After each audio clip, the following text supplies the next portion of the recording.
की मिट्टी गवाह रहना,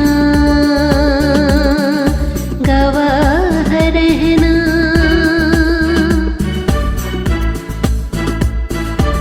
वतन की मिट्टी गवाह रहना,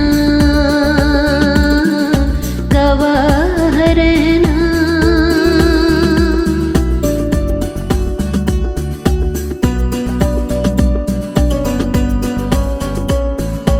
वतन की मिट्टी अजीम है तू,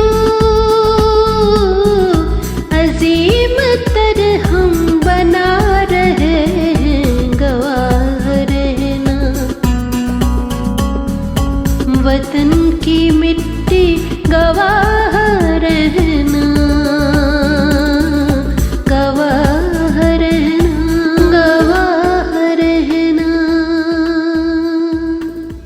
अस्सलाम वालेकुम दोस्तों, मैं हूं आपका मेज़बान इकबाल खुर्शीद।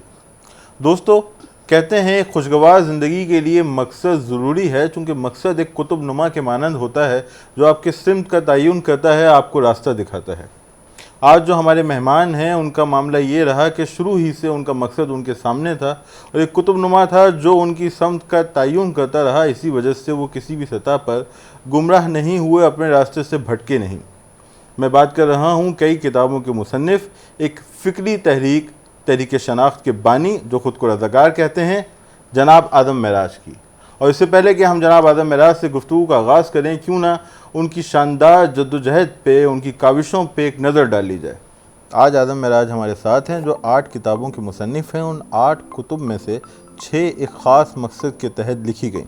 ये किताब धरती जाए क्यों पराए, शनाख्तनामा, सब्ज़ व सफ़ेद हिलाली परचम के मुहाफ़िज़ और शहदाए वतन, शान सब्ज़ व सफ़ेद। उनकी पहली किताब धरती जाए क्यों पराए का अंग्रेज़ी में neglected Christian children of Indus के ज़ेर उन्वान तर्जुमा हो चुका है। साथ ही वो 24 चिराग के ज़ेर उन्वान एक और किताब पर काम कर रहे हैं। आदम महराज का मकसद है पाकिस्तानी मसीही की माशरती बेगानगी को खोजना, उसके सद्देबाब। इस 6 नुकाती एजेंडे को पाकिस्तानी मसीहों के घर घर पहुंचाना कि तुम धरती के बच्चे हो। आज़ादी हिंद, क़याम पाकिस्तान, तामीर पाकिस्तान और दिफा पाकिस्तान में तुम्हारे अजदाद और मौजूदा नस्लों का हिस्सा है और अपनी शानदार शनाख्त को, जान और इस माशरे को अपना मान कर इसमें शान से जियो। आज यौम दिफा के हवाले से हम इसी सिलसिले में दिफा पाकिस्तान में मसीहों के किरदार से मुतालिक जनाब आदम महराज से गुफ्तगू करेंगे। आदम महराज साहब, खुशामदीद। थैंक यू इकबाल भाई। पहले तो मैं आपसे यही पूछना चाहूँगा कि एक फ़िक्री तहरीक के आप बानी हैं, मगर ख़ुद को रज़ाकार कहने पे क्यों मुसिर हैं? इकबाल भाई देखें, मैं इसको ये ना तो कोई हमारा ऐसा कि हमने कोई सियासी जमात है, कोई बिज़नेस एम्पायर है, एक फ़िक्र है और वो रज़ाकाराना तौर पे मैंने शुरू की। उसमें मेरे लोग साथ रज़ाकाराना तौर पे पूरी दुनिया में शामिल हो गए। तो अब उसमें कोई तुक नहीं बनती कि जी मैं कोई चेयरमैन हो जाऊं, मैं बानी हो जाऊं, मैं कोई डायरेक्टर हो जाऊं। रज़ाकाराना तौर पे शुरू किया था, उसमें कोई नफ़ा है, कोई नुकसान है, किसी को फ़ायदा हो रहा है, नुकसान हो रहा है, वो रज़ाकाराना तौर पे है। तो इसलिए इसको कुछ भी इस पे औहदे साथ लगाना मेरा ख्याल मुनासिब नहीं है। अच्छा, आज का प्रोग्राम तो यौम दिफा से मुतालिक है और हम उसी पे बात करेंगे, लेकिन मुख्तसर मैं आपसे एक बात ज़रूर पूछना चाहूँगा कि इस सफ़र में काफ़ी मुश्किलात पेश आई होंगी। ये राह आपने चुनी तो आपको किस किस्म की दिक्कतों का सामना करना पड़ा? देखिए, इसमें सबसे जो बड़ा प्रॉब्लम था कि वो ये है कि इसमें जो रिसर्च, पढ़े लिखे लोग तो उसे रिसर्च कहते हैं, मैं तो खज्जल ख्वारी कहता हूँ कि ये आपको पता है हसास अदारे इसमें इन्वॉल्व थे, उनका डाटा लेना। यौम दिफा के हवाले से आज हम बात करेंगे। तो ये चीज़ें, एक तो अदारों की अपनी लिमिटेशंस होती हैं, फिर लोग जो लवाहिकीन हैं शोहदा के या गाजियों के, मोस्टली लोग माइग्रेट कर चुके हैं या दूर दराज, उनका इंटरेस्ट नहीं है इसमें। कुछ लोग वैसे डरते हैं, हमारे मसीहों में ये भी बड़ा प्रॉब्लम है। तो रिसर्च वो काम था जिसमें आपको जी, वो सबसे ज़्यादा इसको कंपाइल करना, इसको इकट्ठा करना, कंपाइल करना भी आसान था, इसको इकट्ठा करना वो एक लंबी जद्दोजहद थी।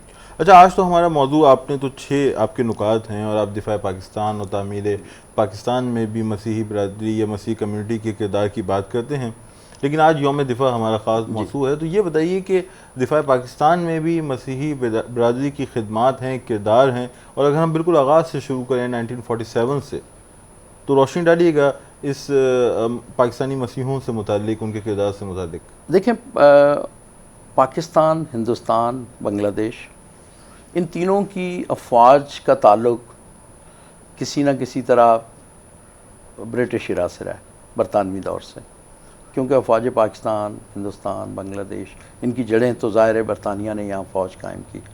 तो अगर तो हम मसीह, ज़ाहिर एक वसी टर्म है, मसीही तो अमरीकी भी मसीही है, बरतानवी भी, पाकिस्तानी भी।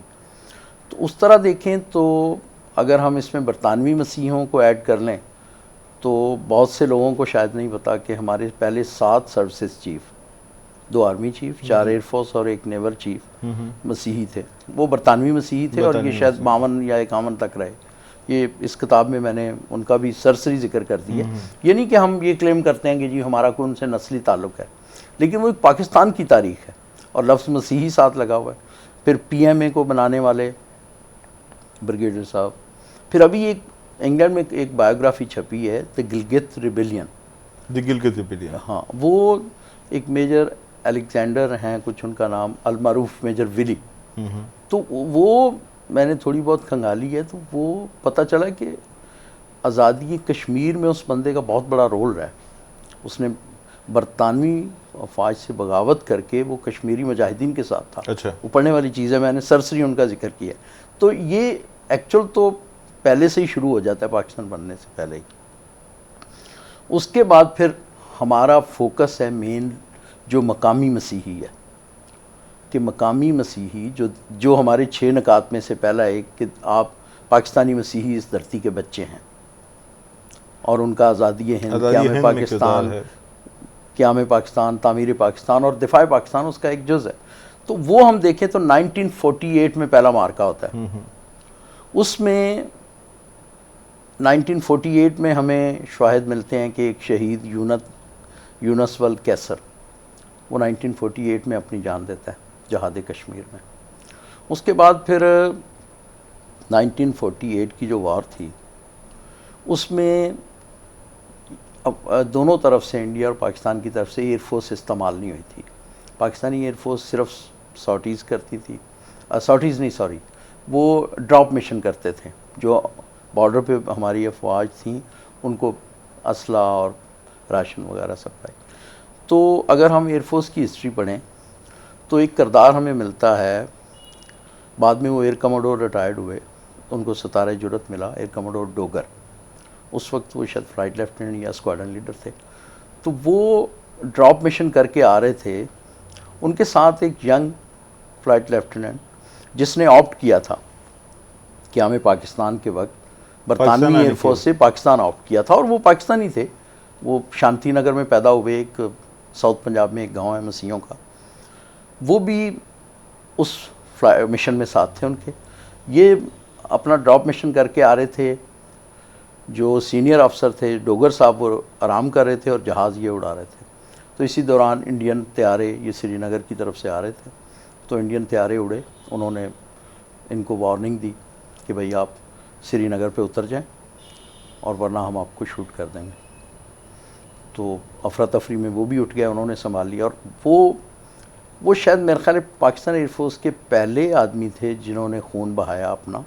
और वो एक तारीख़ी जुमला, उन्होंने चीख कर कहा कि डोगर हार नहीं मानना, हम पाकिस्तान के लिए पाकिस्तान में जिए और पाकिस्तान में मरेंगे। तो ये यानी हर महाज पे पहले एक बंदा शहीद होता है, उसके बाद फिर ये ज़ख्मी हो गया, उन्होंने फ़ायर कर दिया। डोगर खैर बहादुरी से जहाज़ उड़ाते हुए ले आए अंदर चकलाला या जहाँ से वो उड़े थे, और ये बेहोश हो गए। और फिर इन्होंने बाद में भी नौकरी करते रहे।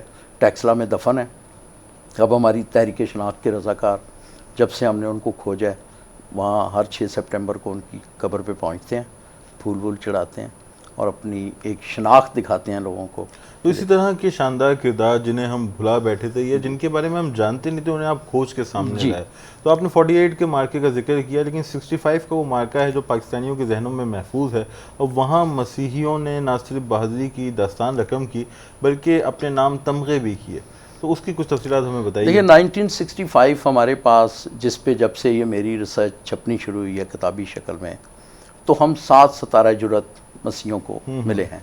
70 पाकिस्तान एयरफोर्स को टोटल सितारा जुरत मिले हैं, जिसमें से 60 7 मसीहों के पास हैं और 65 में 6 मिले हैं। तो 65 जहाँ यौम दिफा भी आपको पता है 65 के ही हवाले से मनाया जाता है, तो 65 जहाँ पाकिस्तानी कौम के लिए एक ख़ास पैगाम लाता है। मैं समझता हूँ कि पाकिस्तानी मसीहों की शनाख्त जो हमने 1965 की जंग में से खो दी है, उसमें वो जो सितारा जुरत हैं 6, वो एक ऐसे रोशन मीनार हैं जो पाकिस्तानी मसीहों की मौजूदा और आने वाली नस्लों के लिए हमेशा रोशनी के मीनार रहेंगे। और उसमें उन सब की एरिक जी हाल हैं जो बाद में डिप्टी एयर वाइस मार्शल बने, उन्होंने सितारा जुरत लिया। पीटर क्रिस्टी शहीद जो बाद में हो गए, उन्होंने 65 में उन्होंने तमगा जुरत लिया। 5 सितारा जुरत हैं 65 की जंग में। जी। सीसल चौधरी उन्होंने लिया, 3 हो गए, और उससे पहले डेस्मंड हॉर्नी थे। तो इस तरह 5 सितारा जुरत हैं 65 के, और शोहदा भी हैं। तो 65 की जंग से जो मसीहों के अपनी बहादुरी के किस्से भी जुड़े हुए हैं। लेकिन मैं आपसे पूछना चाहूँगा कि इन किताबों से पहले क्या ये तबका पाकिस्तान के मसीही इस बात से वाकिफ़ थे कि 65 की जंग में उनके शोहदा ने या उनके सिपाहियों ने क्या किरदार अदा किया है? ये देखें, ये एक अलमिया कह लें कि सिर्फ सीसल चौधरी का नाम सुना जाता था, जबकि अब ये 5 साल पहले मेरी ये रिसर्च छपनी शुरू हुई। गो कि मैं इस मौजू पे जाके स्कूलों कॉलेजेस में या वैसे नौजवानों को इकट्ठा करके, उस वक्त मैं उसे नौजवान वर्गलाओ मुहिम कहता था, जिसे अब तहरीक शनाख्त का नाम दिया गया है, तो हम आम उसमें तो बात करते थे। लेकिन ये छपने के बाद से, उससे पहले सीसल चौधरी के अलावा मैं नहीं समझता। पाकिस्तान एयरफोर्स वाकफ़ थी, पाकिस्तान आर्मी के अंदर लोग वाकफ़ थे, आम पाकिस्तानी और मसीही तो बिल्कुल ही इससे लाइलम थे। और ये मैं समझता हूँ कि जो मेरी उम्र की नस्ल है या उससे पहले वाली, शायद उसकी वो ज़िम्मेदार है कि पता तो था चीज़ों का, उसको ज़ाहिर है आपको अपना तारफ़ खुद करवाना पड़ता है। 21 करोड़ की एक रियासत जिसमें हर तरफ नफसा नफसी का आलम है, तो लोगों को ब्लेम ना करें कि भाई जी फ़लाँ की वजह से मैं पीछे रह गया। अपनी शनाख्त आपको खुद करवानी पड़ती है, अपना नाम पता खुद बताना पड़ता है। अच्छा, इससे पहले हम 71 की जंग पे जाएं, मैं आपसे सवाल करना चाहूँगा कि आम तौर पे जब कोई अक़लियत अपनी आवाज़ उठाती है तो उस माशरे की अक्सरियत को मुखातिब करती है, लेकिन आपका मामला दीगर है कि आपने अपने ही हम मज़हबों को, मसीही तबके को मुखातिब किया। आपने एक अलग मुतालबा रखा बजाय इसके कि आप एहतजाज करते। तो ये फ़ैसला कठिन नहीं था? कठिन तो नहीं, शायद थोड़ा फ़ैसला करना मुश्किल था। इसमें जो ख़ुद एहतसाबी का मेरा ख्याल है ज़्यादा है कि देखें, मैं किसी को कहूँ कि जी आप मुझे नहीं मानते, वो कहे अच्छा बताओ तुम कौन हो, तो मुझे कम से कम पहले बताने, हम फर्स्ट फेज़ में है ना, हमने अब ये चीज़ें जमा कर ली। तो अब इकबाल खुर्शीद साहब भी इस पे कालम लिखते हैं, हामिद मीर भी लिखते हैं, जाहिदा हिना भी लिखती हैं, क्योंकि आपने वो मवाद उन्हें फराहम कर दिया। आपको बताऊंगा ना कि इकबाल भाई मैं ये हूँ, अब आप उसको वेरीफाई करेंगे, फिर लाएंगे लाइमलाइट में। तो मैं उससे पहले अगर एहतजाज करूँ तो वो तो गैर मुनासिब सी बात है ना।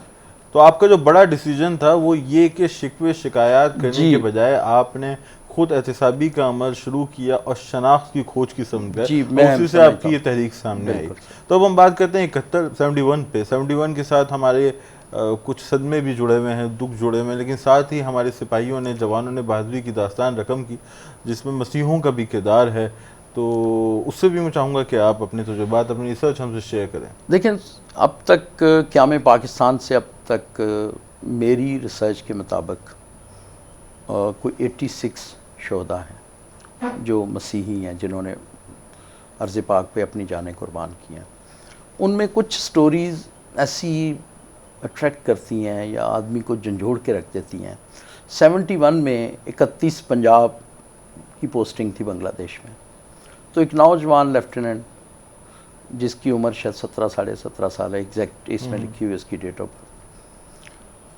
5-6 महीने नौकरी है, पहली पोस्टिंग उसकी बांग्लादेश होती है, और वहाँ वो साबित करता है, एक नौजवान और बड़ा दलेर फ़र्ज शनास अफसर अपने आप को साबित करता है, और एक मतभेड़ में वो ज़ख्मी होता है, शदीद ज़ख्मी होता है, और फाइनली ही डाइड।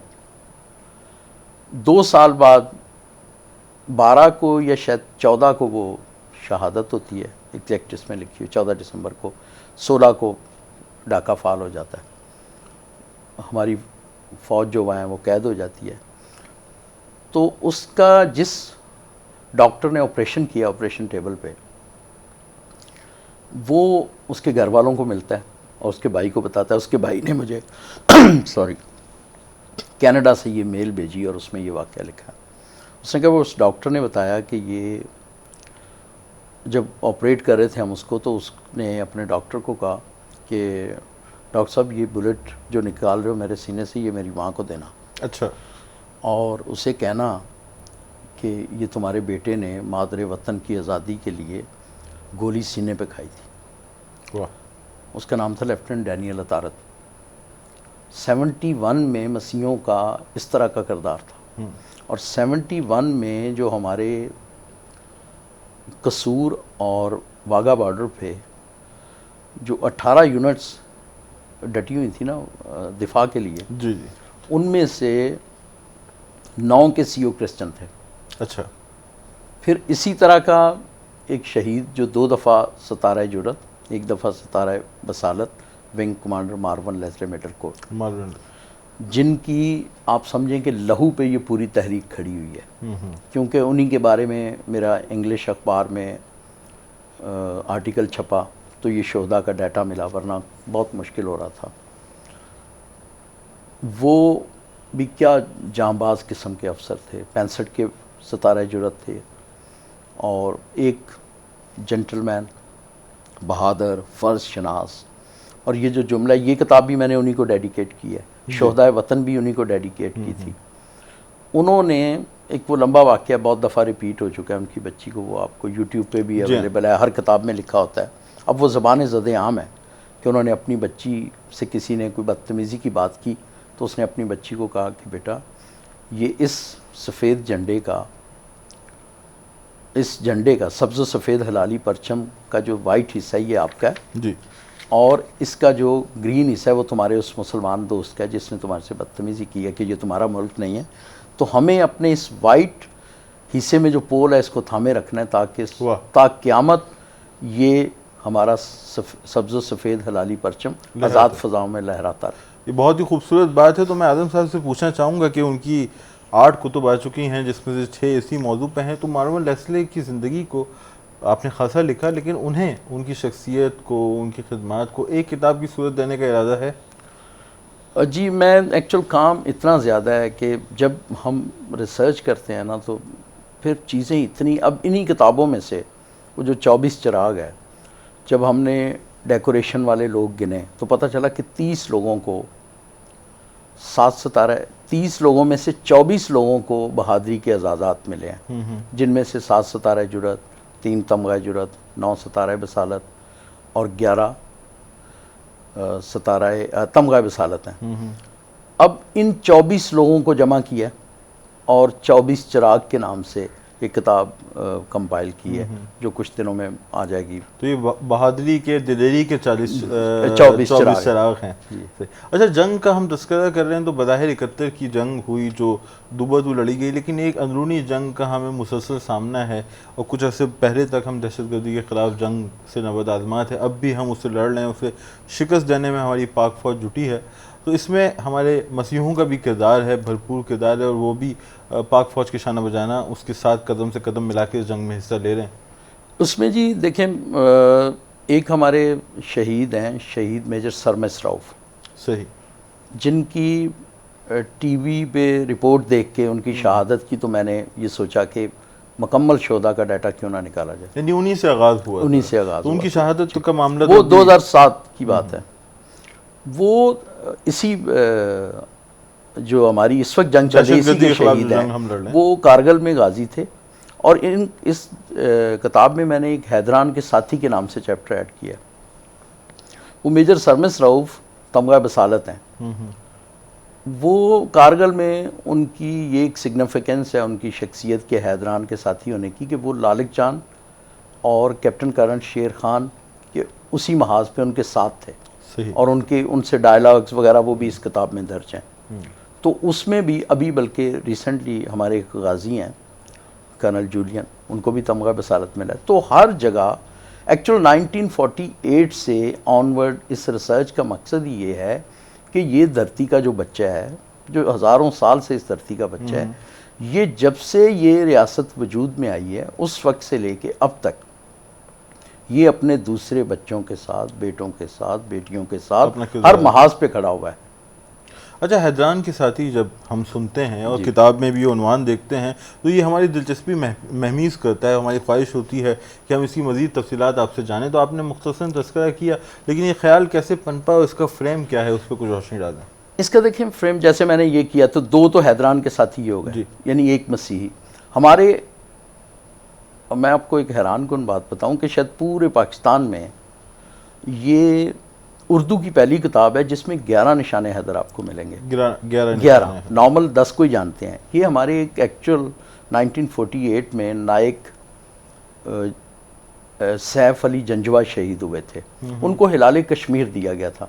1995 में हुकूमत पाकिस्तान ने ये फ़ैसला किया कि हिलाल कश्मीर इज़ इक्वलेंट टू निशान हैदर। तो ये किताब, मेरी हर किताब जो अफवाज पाकिस्तान पे है वो निशान हैदर से शुरू होती है। उसके पीछे एक कॉन्सेप्ट ये है कि कोई भी पाकिस्तान की अस्करी तारीख़ पे अगर हम कुछ लिखने जाएं तो हमारे ये जो 11 हीरो हैं, इत्तफाक से वो सारे शहीद हैं और इत्तफाक से अब तक वो सारे मुस्लिम को ही मिला है। तो लेकिन इनके बगैर कोई अस्करी तारीख़ मुकम्मल नहीं होती। अब जब मैंने ये खोज लगाए तो जैसे ये 2 के साथ तो मेजर सरमस राउफ थे, इसी तरह महफूज शहीद निशान हैदर के जो कमांडिंग अफसर थे कर्नल सर अली एनन, वो भी एक मसीही अफसर थे और वो उनकी वो तारीख़ी जो वो तकरीर उन्होंने की थी उस रात जब उन्होंने महफूज शहीद को बॉर्डर पे भेजा, फ्रंट पे वो कुमक के तौर पे किसी और यूनिट की तरफ गए थे, वो भी इस किताब में मैंने बड़ी ढूंढ डांड के खोज से निकाल के तो 2 हो गए। इसी तरह राशिद महनास निशान हैदर शहीद के जो बेस कमांडर थे, जब उनकी शहादत हुई है तो वो एक लेजेंडरी किरदार हैं, एयर कमोडोर नज़ीर लतीफ़। वो ख़ुद भी सितारा जुरत और सितारा बसालत हैं, तो वो उनके कमांडर बेस कमांडर थे। 3 हो गए। चौथे हमारे जनरल एक जूलियन पीटर हैं, मेजर जनरल रिटायर्ड, वो मेजर शरीफ जो बांग्लादेश में थे, उनके साथ थे वहाँ मार्का हिली पे, वहाँ ज़ख्मी भी हुए थे। तो इस तरह ये हैदरान के साथी में उन मसीही अफसरों का जिक्र किया है जो निशान हैदर पाने वाले शोहदा के साथ उनके आखिरी मार्कों में थे, ताकि कौम ज़ाहिर है निशान हैदर को तो सबको जानती है, लेकिन ये इससे क्या है, मैं कोई दावा तो नहीं करता जिस तरह बड़ी बड़ी NGOs जी हम मजहबी हम आहंगी पे ये कर रहे हैं। मैं तो समझता हूँ कि ये मुआशरती हम आहंगी का एक बहुत बड़ा ज़रिया बन सकती हैं ये इन्फॉर्मेशन, अगर इनको सही जी। अच्छा, ये बताइएगा, नाज़रीन की दिलचस्पी के लिए बहुत अहम होगा कि जो हमारे बड़े ओपिनियन लीडर्स हैं, राय आमा के नुमाइंदे हैं, कॉलम निगार हैं, तज़कियाकार हैं, हैरान कुन तौर पे आपका ये काम उन तक पहुंचा, उन्होंने अपने मेन स्ट्रीम प्रोग्रामों में इसका तस्करा किया। तो चंद नाम भी आप हमसे शेयर कीजिए, जैसे मुस्तनसन हुसैन तारड़ से सोहेल बड़ाइश तक बड़े नाम हैं, लेकिन सभी ने आपकी हौसला अफजाई की। मैं समझता हूँ कि ये एक बहुत हमारे मुआशरे का रोशन पहलू है। तारड़ साहब ने बड़े अच्छे लफ्ज़ों में इस किताब के लिए लिखा, सोहेल बड़ाइश साहब ने, बल्कि अगर टाइम हो तो मैं चाहूँगा कि आपके प्रोग्राम वाले वो क्लिप्स चला दें। उसके बाद ज़ाहिदा हिना ने कालम लिखे, आमिद मीर साहब ने कालम लिखे, और भी जहाँ जहाँ उनकी ज़रूरत पड़ी।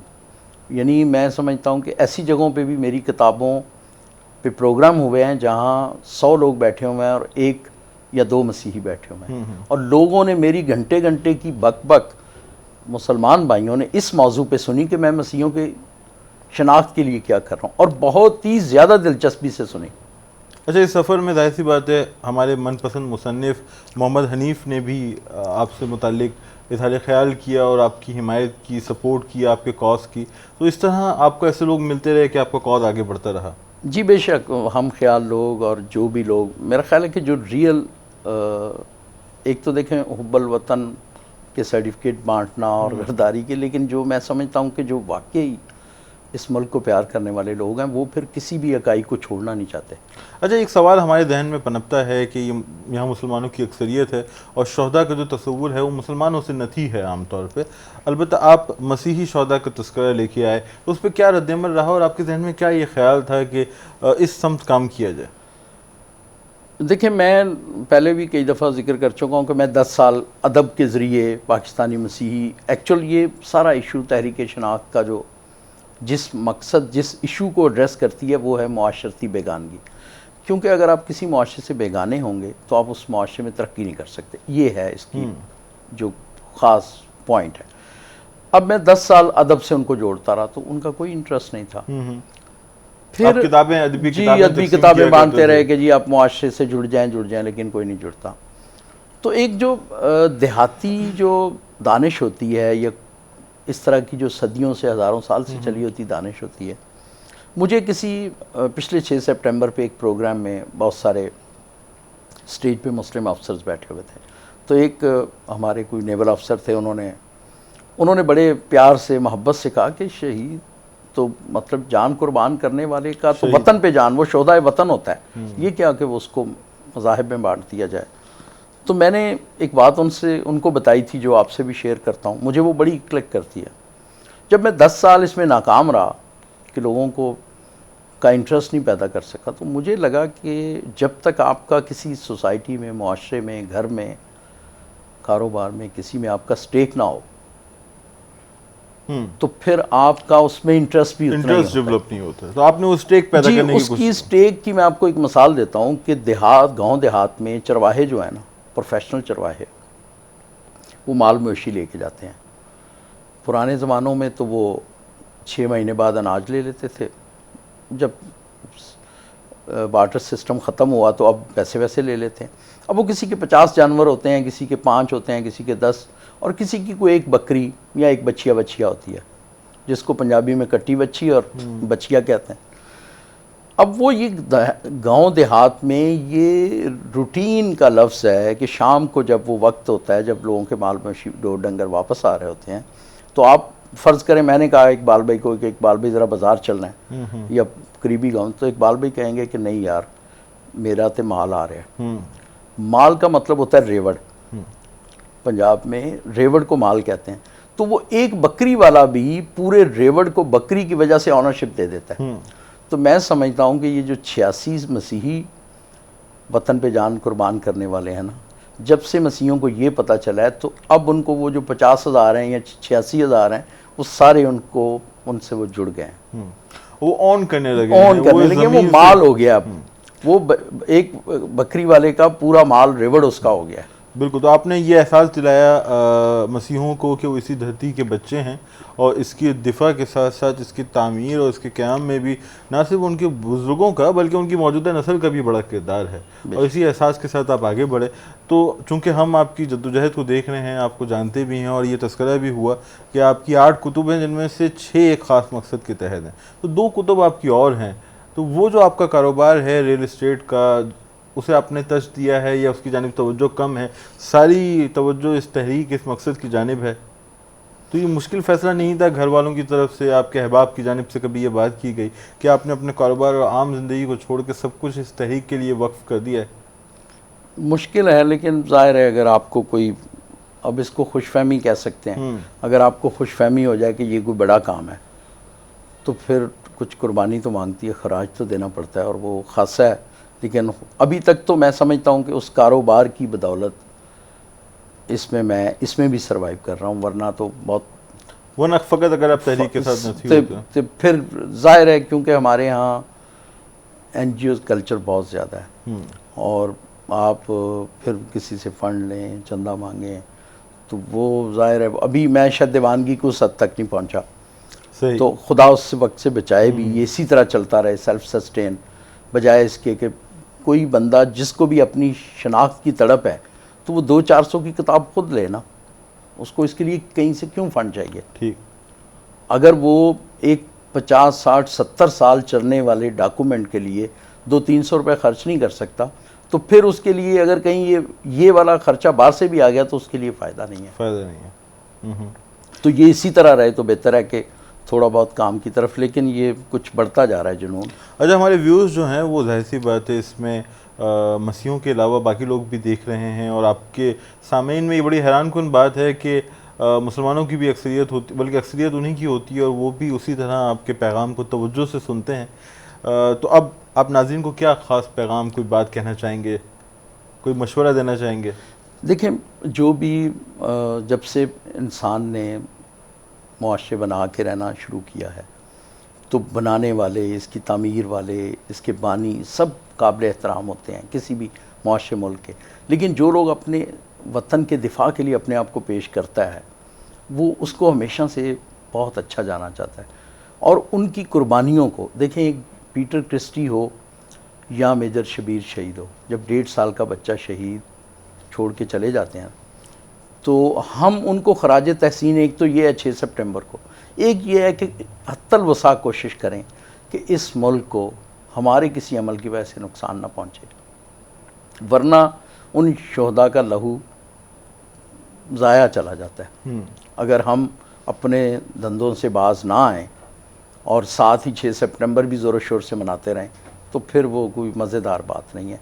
मेरा ख़्याल है खराज तहसीन का बेस्ट तरीका यही है कि जिस वतन के लिए लोगों ने अपनी जानें दी, आप उसकी तामीर व तरक्की में ईमानदारी से, इज़्ज़त वक़ार से कोशिश करें कि आपके किसी अमल से, मेरे किसी अमल से, मैं ये कोशिश करूं कि उनको, इस वतन अज़ीज़ को कोई नुकसान ना पहुंचे। वो किसी भी तरह फ़िक्री एतबार से भी, कोई आपको पता है कि किस किस तरह के खेल खेले बिल्कुल, जाते हैं, फिक्री एतबार से भी उतना ही नुकसान घातक होगा जितना, मेरा ख्याल है कि फ़िक्री एतबार वाला नुकसान ज़्यादा खौफनाक होता है। और अमूमन आपने देखा है कि आप एक बहुत ही बाखबर किस्म के सहाफ़ी हैं कि बहुत कम टकों के लिए लोग बहुत बड़े बड़े नुकसान पहुंचाते हैं, और वो देखते नहीं कि इसकी हिफाजत के लिए ये लोगों ने क्या क्या कुर्बानियाँ दी। तो उस बात को पेश नज़र जाहिर सी बात बिल्कुल तमाम रखना पाकिस्तानियों चाहिए, को रखना हर चाहिए। शहरी को। हम इख्तिताम की तरफ बढ़ रहे हैं, बस मैं आखिरी सवाल जनाब आदम मिराज से करूँगा कि 24 चिराग के अलावा, जिसका तस्वीर आपने किया, किसी और प्रोजेक्ट पे आप काम कर रहे हैं? एक तो मेरा ख्याल है कि अब मैं हैदरान के साथी जो है ना, इसको एक कंपाइल किया जाए, ताकि कोई एक क्लिक में कोई 150 सफ़े देखे तो उसको पता चला जाए कि हैदरान के साथी क्या हैं, कि 300-400 सफ़ात की किताब पढ़ने की बजाय बच्चों को छोटे, मेरा फोकस ये है कि हम वही आपने जैसे कहा कि अक्सरियत से गिला शिकवा करने की बजाय अपने स्कूल्स में इनको छोटी छोटी किताबी शक्ल में, जहाँ जब हमारे मसीही स्कूलों में, तालीमी अदारों में जब मज़हब पढ़ाया जाता है, जब शरीयत पढ़ाई जाती है, सिविक्स वगैरह, उसमें ये अपनी शनाख्त डालें। क्योंकि मैं कोई बड़ा एजुकेशनिस्ट नहीं हूँ, लेकिन एक बात मुझे पूरा यकीन है कि जब आपको अपनी शनाख्त का कॉन्फिडेंस मिल जाता है ना, तो आपको फिर दूसरी तालीम भी समझ आने लगेगी। एक आम गिला शिकवा है ना, हमारा नौजवान पढ़ता नहीं है, जी जी, तो भाई उसको कोई नज़रिया तो दे दो पढ़ने का, वो धरती की ऑनरशिप तो इसी शनाख्त से मिलेगी। बिल्कुल। तो अब इस प्रोजेक्ट पे अब आप काम कर रहे हैं। तो दोस्तों, ये थे आदम मिराज, जो एक तहरीक शनाख्त के बानी हैं, जो ख़ुद को रज़ाकार कहते हैं। उम्मीद है उनकी बातें, उनका पैगाम आप तक पहुँचा होगा। इस प्रोग्राम को देखने के लिए आपका बहुत बहुत शुक्रिया। हम आपके फीडबैक का इंतज़ार करेंगे। Goodbye.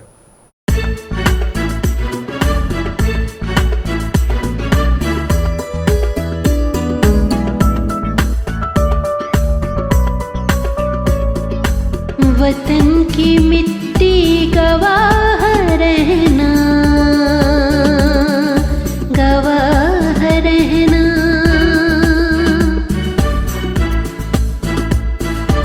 वतन की मिट्टी गवाह रहना, गवाह रहना।